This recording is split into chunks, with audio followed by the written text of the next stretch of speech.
Bem-vindos ao Coffee Break desta semana. Vamos falar de talento, atenção, emprego, melhoria naquilo que queremos para a tecnologia e inclusão, porque, do meu entender, não vamos nunca conseguir melhorar nada se não incluirmos mais as mulheres.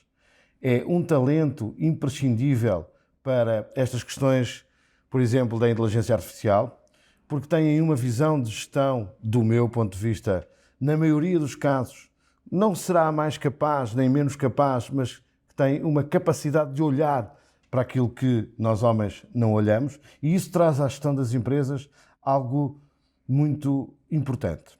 E eu escolhi para falar sobre todos estes temas e mais alguns, dedicados à inclusão das mulheres na tecnologia, a Cláudia Silva, que é a responsável pelo Women in Tech em Portugal.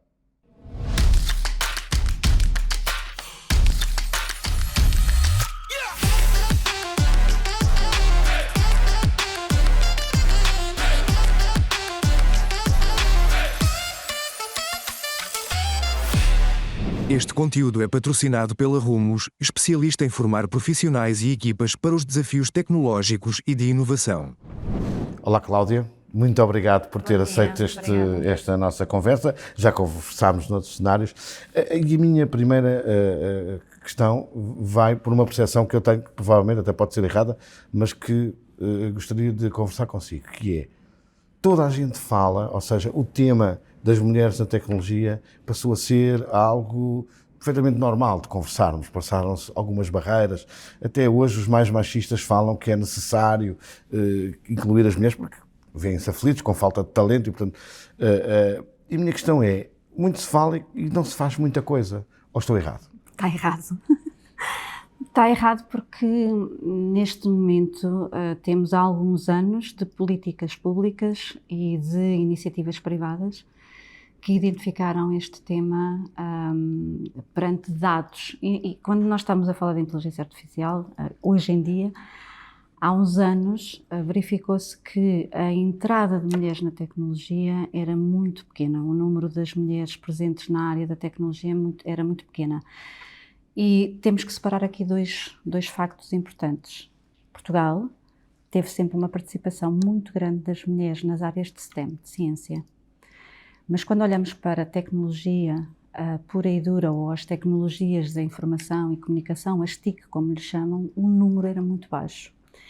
E já em 2017, 2016, 2017, identificado pelo governo da altura, esta participação das mulheres, ou a propensão para as áreas da tecnologia, como era muito baixa, teve que se fazer aqui uma análise do porquê. E havia os vieses e os estereótipos de que as engenharias eram uma área masculinizada na altura e para meninos. E porquê que isso acontecia? Para identificarem estes dados, é preciso estudos, é preciso haver iniciativas que estejam a decorrer e que sejam analisados o feedback. Em 2016, 2017, o Governo implementou, pela mão da Rosa Monteiro, as Engenheiras por um Dia. E as Engenheiras por um Dia é isso mesmo.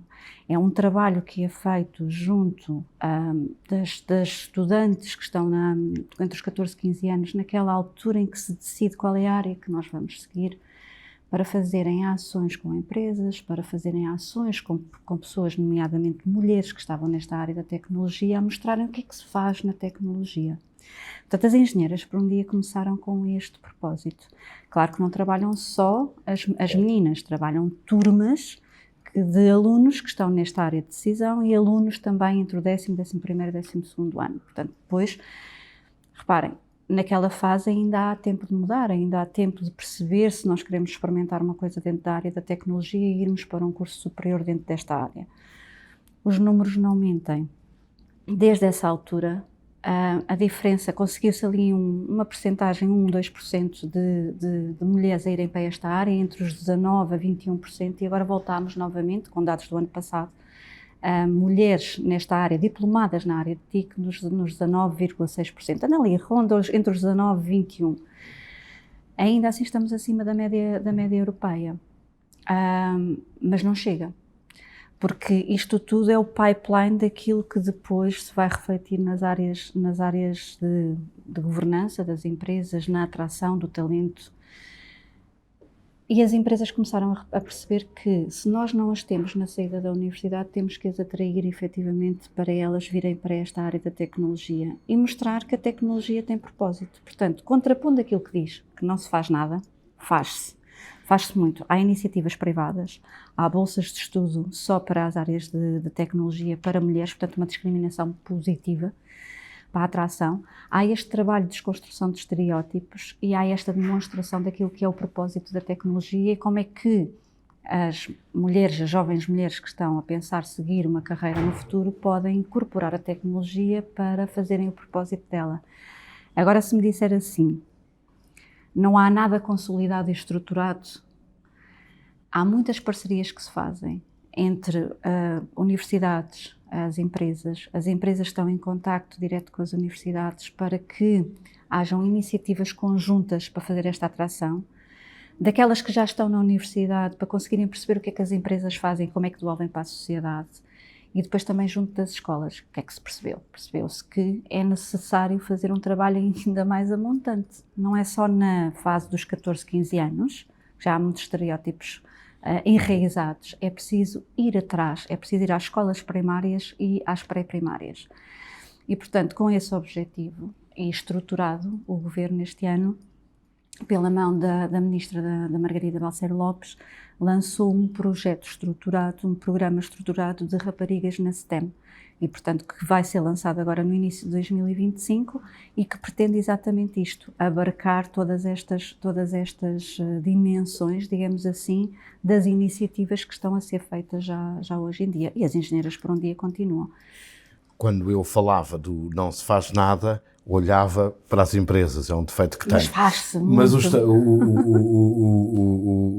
a Cláudia falou aqui de algumas iniciativas do Governo, que são de mérito destes últimos governos, e este está a seguir esse mesmo caminho, e ainda bem. A minha pergunta é, quando se olha para as empresas, elas estão realmente a olhar para a inclusão de género, estão realmente a ter esta preocupação, as empresas portuguesas? Há duas dimensões. Há a dimensão da obrigatoriedade, que é a cota necessária para as empresas que estão efetivamente cotadas em bolsa e que têm que ter na representatividade dos boards mulheres dentro desta área. Isto também se aplica às áreas tecnológicas, não é? E, portanto, há este forçar de. Mas depois na base, naquilo que é a base, as empresas, todas as outras que não estão contadas, têm no seu ADN a inclusão, porque uma tecnologia que se pretende colocar no mercado tem que ser uma tecnologia inclusiva, vai ser usada por todos. E diferentes partes de olhos têm mais produtividade, está provado, é uma empresa mais rentável. Facto é que há iniciativas para que as mulheres venham trabalhar para essas empresas. Quando não as há formadas, as empresas já têm programas para fazer um treino dentro das próprias empresas em que fazem o reskill destas mulheres para integrarem as áreas tecnológicas. E quando isso também não chega, vão fazer a atração junto da universidade e vão criar bolsas. Portanto, no panorama nacional, temos as empresas tecnológicas preocupadas com isto. E vemos outras que têm produtos muito próprios, que estão no mercado e que todas as empresas no mercado nacional usam praticamente, em que dão certificações gratuitas e que fazem esta certificação para trabalhar naquela área específica. Portanto, é uma forma de entrada também do público em geral, e nomeadamente as mulheres, para virem fazer o reskill e estarem nesta área. Portanto, há uma preocupação nítida da inclusão. E não é inclusão, quando falamos na inclusão, não é só na dimensão de ser mulher, porque repare, estudos comprovam que uma mulher que abarque mais dimensões da diversidade normalmente fica mais para trás nos processos de candidatura. Portanto, imagina uma mulher negra LGBT, que tem 3 dimensões, não é? Portanto, a minoria mulher na área da tecnologia, de negra e da LGBT. Há estudos que comprovam que, efetivamente, os salários oferecidos são menores, as oportunidades são menores e, portanto, há uma preocupação latente nas empresas de termos esta diversidade dentro da nossa casa. Empresa. Até porque nós queremos ter a representatividade da sociedade com quem fazemos negócio dentro da nossa própria casa, não é? Portanto, e isso aí faz todo o sentido. Com estas novas mudanças de políticas de que o mundo está a ver, muitas das políticas da diversidade estão a ser já impactadas. lá vamos. Queria que me explicasse um bocadinho melhor o papel do Women in Tech, tanto a nível global, como falámos aqui das empresas, do governo. O Women in Tech, quais são as principais iniciativas que tem a nível global e o que é que tem sido o seu percurso aqui em Portugal? A Women in Tech é uma organização mundial que está presente em 70 países do mundo. E o objetivo é efetivamente este, é desconstruir os estereótipos de género nas profissões, ajudar as mulheres que já estão na área da tecnologia a terem mais formação na área, a acederem a lugares de liderança, a terem oportunidades de mostrarem o que estão a fazer. Portanto, é muito importante que estas mulheres que estão a fazer trabalhos incríveis também sejam notadas e mostradas ao mundo para elas próprias também servirem de exemplo e de role model. E porquê é que nos organizamos de uma forma global? Estamos no mundo global, a tecnologia pôs-nos isso à disposição e nós conseguimos partilhar boas experiências, conseguimos partilhar iniciativas que não correram tão bem, conseguimos trazer experiências de outros países que podem ser aplicados a Portugal. Como eu lhe disse, não há um programa efetivo, isto não é uma receita médica que agora toma-te de 8 em 8 horas e aquilo resolve-se, não é? E passamos ao próximo. Portanto, isto são tentativas de, dentro daquilo que são os dados, dentro daquilo que são os estudos, de criar iniciativas para promover, então, a mais entrada de mulheres nesta área tecnológica. Portanto, com estas práticas, com estas empresas que estão connosco, com as várias políticas do governo, com o World Economic Forum, com outras entidades com quem nós estamos, conseguimos, por vezes, forçar uma mudança política, forçar o mindset destas entidades para que haja esta oportunidade das mulheres terem contacto umas com as outras a nível mundial, a terem as experiências, a perceberem, a experimentarem. Com isto, o que é que nós fazemos a nível mundial? Para além de promovermos a visibilidade destas mulheres e o contacto com elas, portanto, estando na Women in Tech, estando dentro da comunidade, conseguem contactar com outras mulheres de outros pontos do mundo, globalmente, terem mentoras, terem acesso a bolsas de estudo.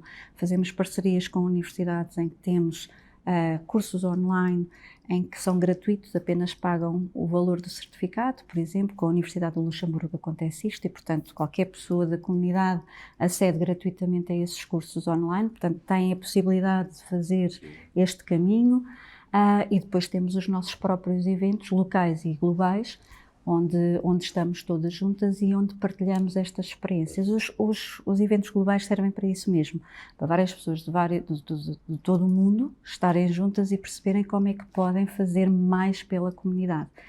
Como dizia, os governos, as empresas, suportam-se também nisto que é o trabalho da comunidade. Isto é um trabalho voluntário, que nós fazemos voluntariosos e voluntariamente, para que consigamos ter aqui mais equidade nesta área da tecnologia. E normalmente são pessoas que efetivamente passaram quase por todas as t-shirts, digamos assim, daquilo que são os vieses de uma mulher na tecnologia.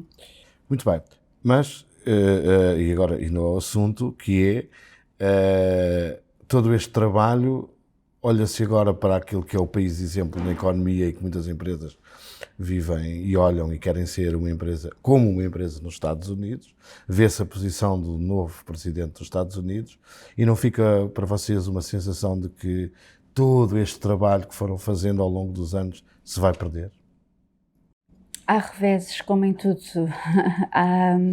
Houve uma altura em que as políticas de diversity and inclusion não eram faladas, começaram a ser incorporadas nas empresas, até de alguns países. Na legislação de alguns países, nas políticas públicas, nas universidades, e isto tudo começou por um caminho. Há sempre reveses. Choca-nos que efetivamente com todos nós vivemos aqui na Europa e portanto temos guidelines muito fortes e temos diretivas muito fortes da União Europeia e portanto estamos mais ou menos salvaguardados por este impacto.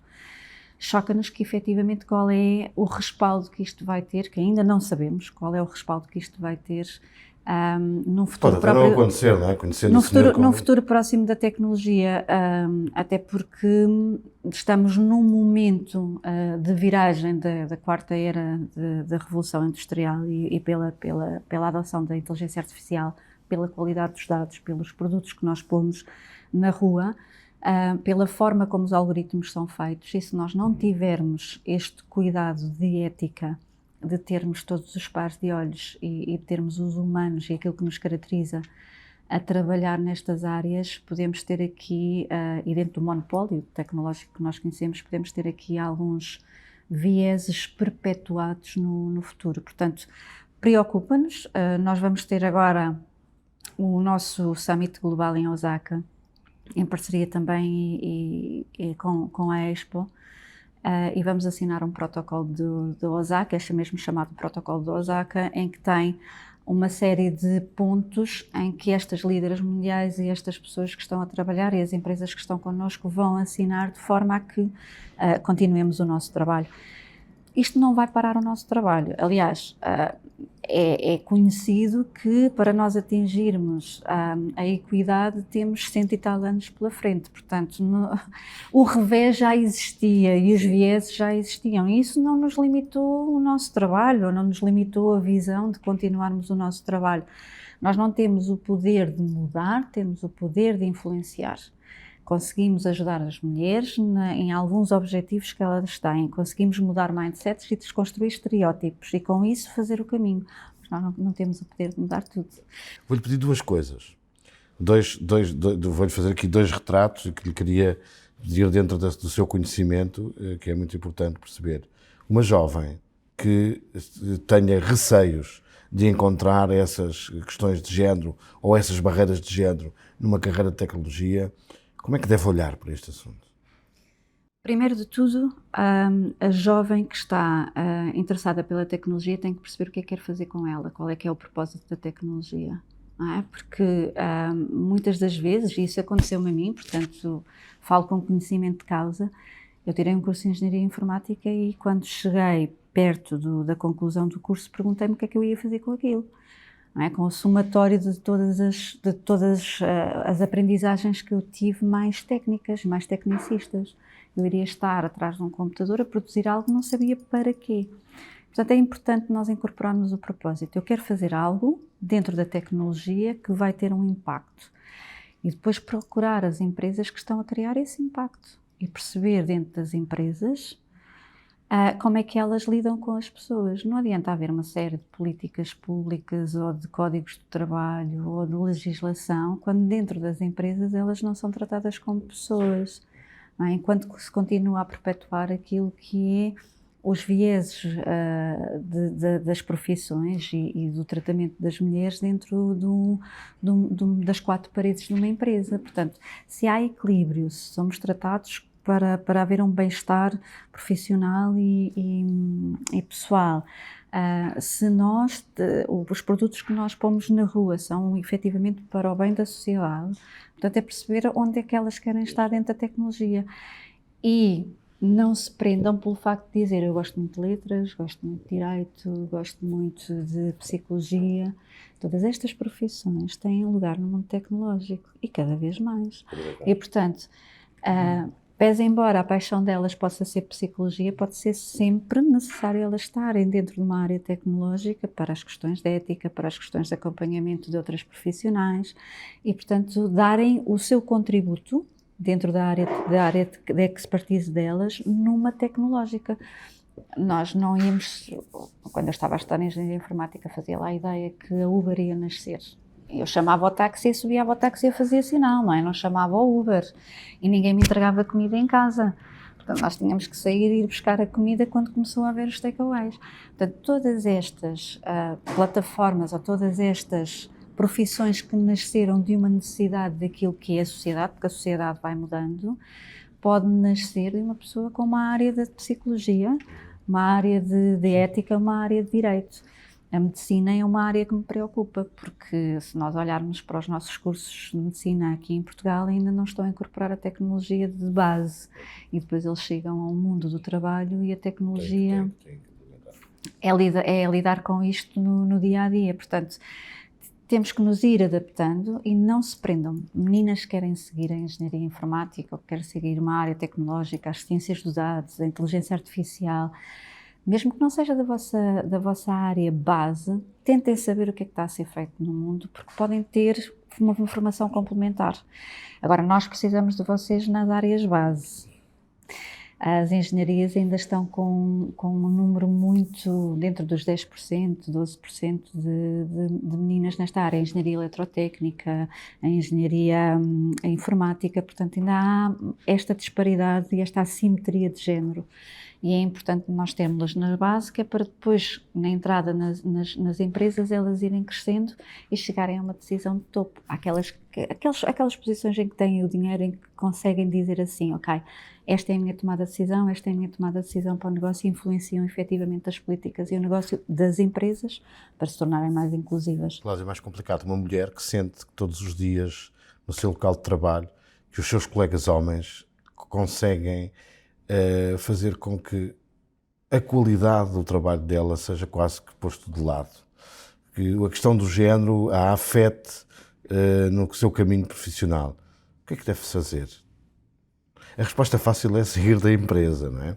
Não, repare, as empresas agora têm uma preocupação muito grande nisto do que é as microagressões, do que são os vieses inconscientes e fazem efetivamente formações de liderança para as suas pessoas.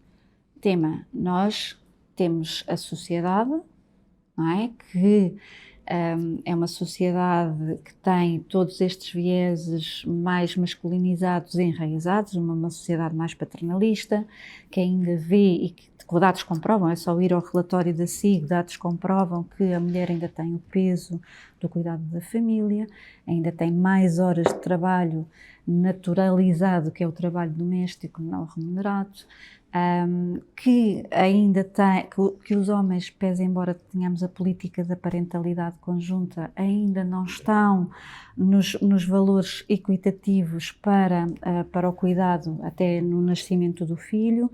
Está a mudar. Está vindo a aumentar, mas é uma questão. Ainda é pouco, mas ainda não estamos nos valores que gostaríamos que estivéssemos e que fosse natural, que fosse uma coisa natural, que não tivesse que haver aqui este tal desconforto de tirar esta licença da parentalidade.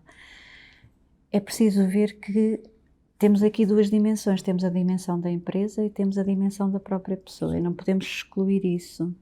Se é uma pessoa mais introvertida que eventualmente precisa de mais ajuda, cabe ao líder, cabe às lideranças perceberem e fazerem esta mudança com esta formação das microagressões. Estas microagressões podem ter muita influência no trajeto da mulher. Isso é que eu trouxe aqui. Mas pode ter pessoas que se prejudicaram elas próprias porque acharam que era normal. Não normalizar é que será o normal agora. E há empresas que têm, não serão todas, mas há empresas que têm mecanismo para identificar e para relatar e para depois fazer ações sobre estas microagressões. Também, aqui uma coisa que tocou é a liderança, também é aqui um caso importante, ou seja, os líderes de equipas têm que ter a capacidade de observar.